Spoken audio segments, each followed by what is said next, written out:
हाँ, तो आज की क्लास में आपको शुरू कर रहा हूँ फिर से displacement, velocity, acceleration, distance, speed और एक्सेलरेशन। और साथ ही में आज की क्लास में आपको और भी बताऊंगा इसके related graph, uniform velocity, uniform acceleration, इन सब से जितने भी जुड़े हुए ग्राफ है, ताकि आगे जो भी आपको ग्राफ से रिलेटेड प्रॉब्लम है वो दूर हो जाए। और एक ही वीडियो में कोशिश करूँ कि पूरा से पूरा आज मैं पूरा का पूरा ग्राफ कवर कर लूँ। तो ठीक है, मैं स्टार्ट करता हूँ। पहले मैं बेसिक बताता हूँ कि डिस्प्लेसमेंट एक्सेलरेशन क्या होता है, और ये सारे जितने डिफिनेशन में और बताऊंगा सारे मैं ऑरली बताऊंगा।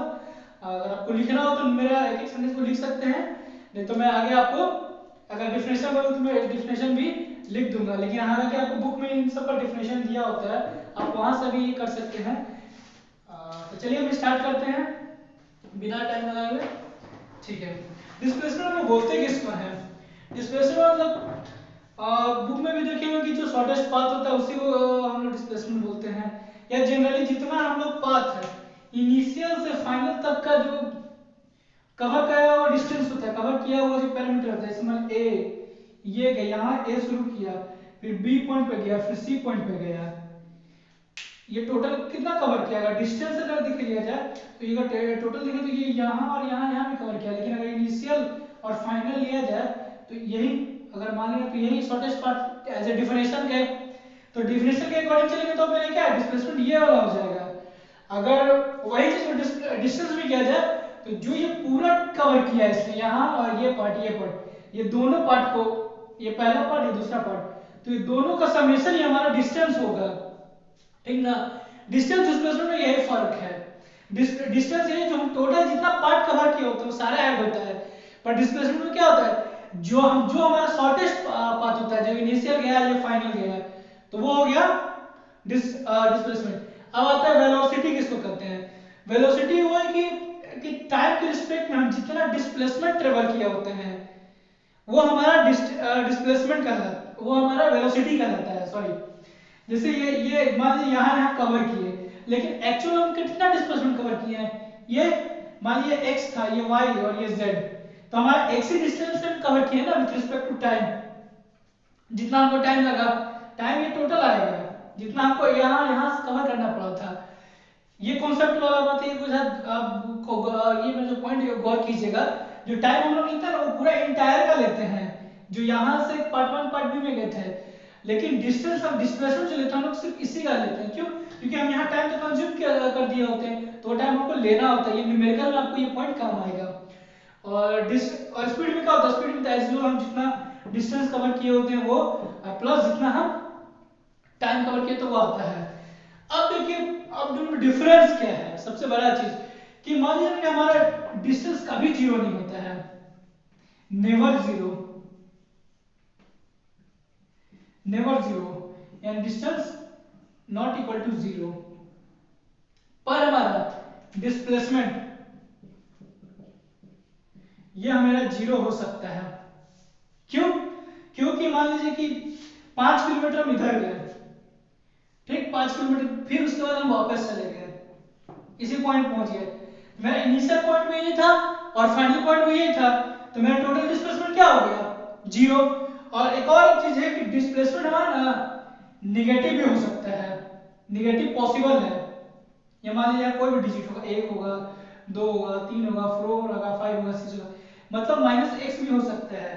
अगर देखा जाए तो मेरा डिस्प्लेसमेंट जो होता है ना वो हमारा 1 से ज्यादा भी हो सकता है, 1 से कम भी हो सकता है, और इक्वल टू भी हो सकता है, और डिस्प्लेसमेंट मेरा इक्वल टू जीरो भी हो सकता है। ठीक ना? और डिस्टेंस हमारा कभी जीरो नहीं होता है, और डिस्टेंस एक और चीज वो कभी निगेटिव भी नहीं होता है, वो हमेशा पॉजिटिव में हम लोग लेते हैं। क्यों? क्योंकि हम लोग उसमें डायरेक्शन ही ले लेते हैं, पर डिस्प्लेसमेंट केस में क्या हम लोग डायरेक्शन लेते हैं। अब आता है एक्सेलरेशन क्या होता है? एक्सेलरेशन का डेफिनेशन अगर देखा जाए तो एक्सेलरेशन उसको बोलते हैं कि at the rate change of with respect to velocity, मतलब वेलोसिटी जो टाइम के रिस्पेक्ट में चेंज होता है उसको हम लोग एक्सेलरेशन कहते हैं। अब आ जाते हैं इंस्टेंट वेलोसिटी किसको कहते हैं? वेलोसिटी तो सिर्फ समझ गए। अब इंस्टेंट मतलब एट ए टाइम, मतलब अगर टाइम दे दिया, लिमिट दे दिया, जैसे जैसे हम लोग लिमिट में पढ़े ना, कि या फिर अगर एग्जैक्ट हम दे दें कि हमारा t इक्वल टू 0 सेकंड, वहां हमारा वेलोसिटी क्या होगा? या बोलते t हमारा मान लीजिए कोई इक्वेशन दे दिया एक्स स्क्वायर, मान लीजिए टी स्क्वायर दे दिया, टी स्क्वायर प्लस 1, ये मान लीजिए कि एक इक्वेशन दिया या सिंपल फॉर्म में दे टी प्लस 1 दे देते हैं, ठीक ना, सिंपल फॉर्म में जाते हैं ताकि कॉम्प्लिकेटेड ना हो जाए। तो हमारा फंक्शन दिया रहेगा एफ टी के बराबर में ये हमारा, हाँ ये हमारा मान लीजिए ये एक रिस्पेक्ट में देगा, डिस्टेंस निकालने के लिए देगा, ठीक ना, वेलोसिटी सॉरी वेलोसिटी के लिए देगा। तो यहां पे बोल देगा कि time t is equal to मेरा 0, तो 0 तो दे देगा तो हमारा 1, मतलब एट 0 पे मेरा कितना स्पीड है 1। अगर वही बोले कि हम एट मान लीजिए एट इसका t इज इक्वल टू 3, तो 3 में पुट करेंगे प्लस 1 मतलब 4 हो गया हमारा। मतलब उस टाइम में हमारा जो वेलोसिटी होगा वो क्या होगा 4 होगा।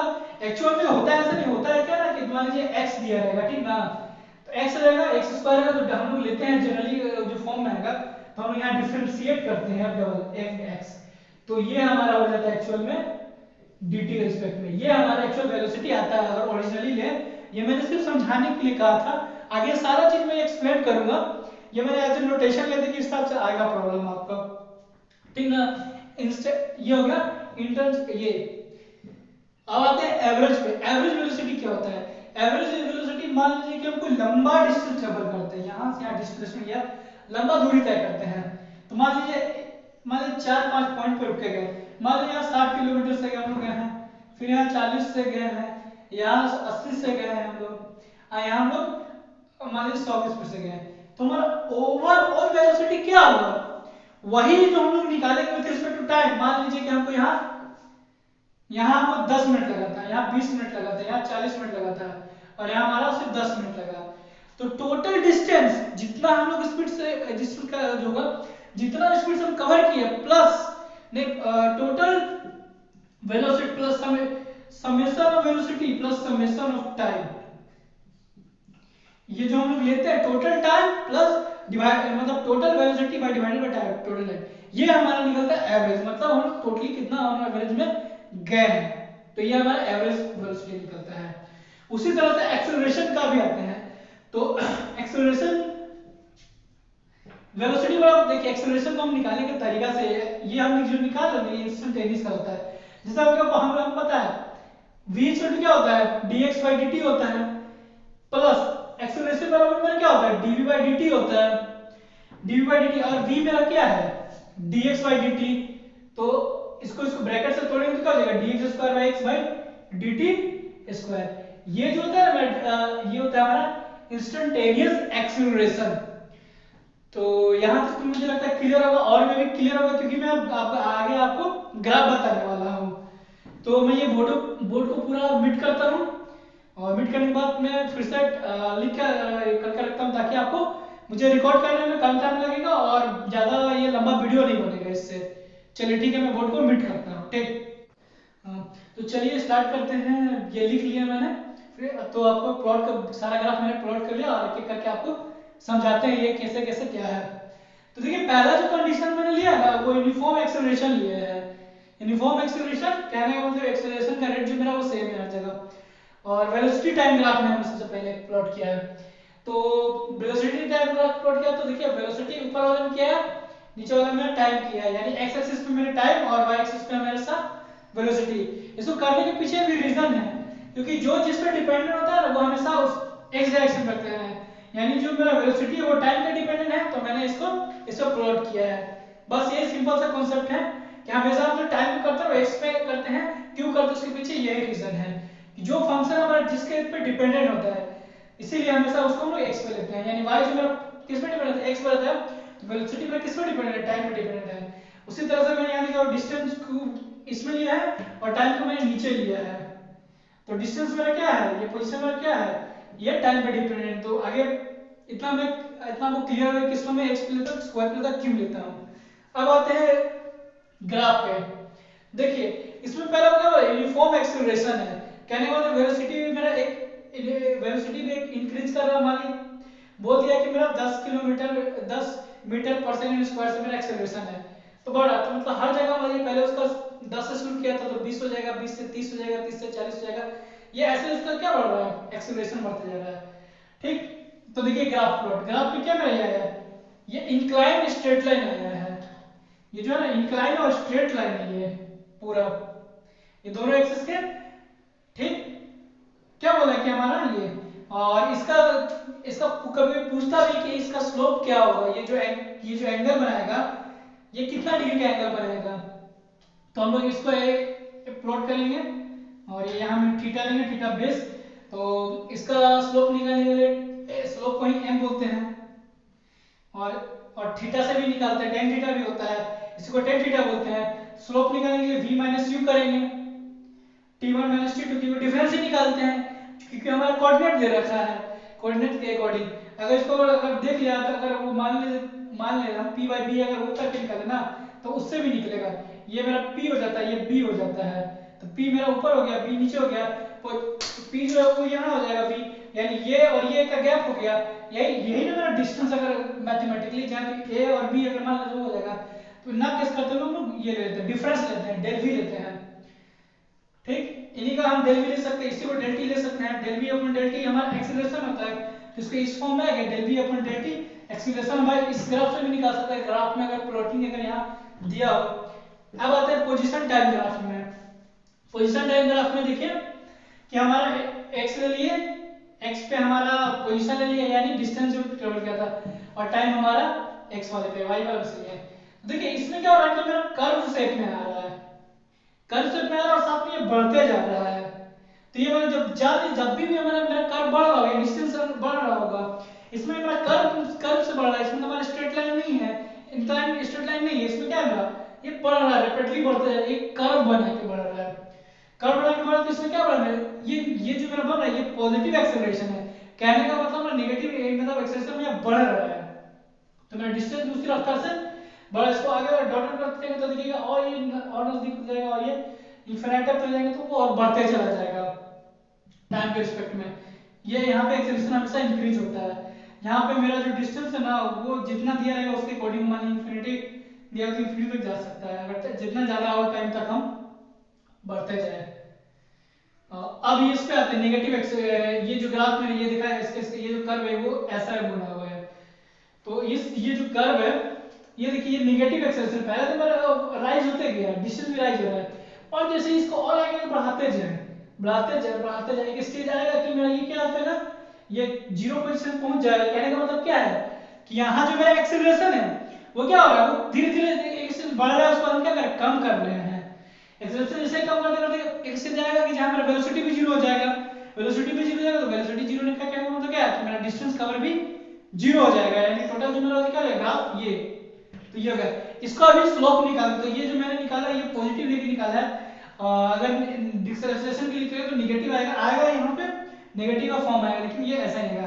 तो जब इसको आगे बढ़े तो मेरा क्या निकला ये वेलोसिटी, तो ये जो मेरा क्या देगा वेलोसिटी टाइम, ये यहाँ से मेरा वेलोसिटी निकल जाएगा, इसी को एक्सटेंड करके तो इसी को हम करेंगे तो मेरा इससे वेलोसिटी निकल जाएगा। अब देखिए यहाँ मेरा एक्सेलरेशन जीरो है यानी कांस्टेंट वेलोसिटी है, कांस्टेंट वेलोसिटी में मेरा देख रहे हैं कि क्या कांस्टेंट वेलोसिटी क्या है मेरे यहाँ कांस्टेंट है, वो मान लीजिए वो 30 किलोमीटर से बढ़ रहा था मीटर पर सेकंड से, तो क्या 30 से बढ़ता है, टाइम भी रीच कर रहा है और ये स्पीड से चल रहा है, उसका ग्राफ क्या है वो पैरेलल टू एक्सिस के आ जाएगा, ठीक बढ़ते जाएगा।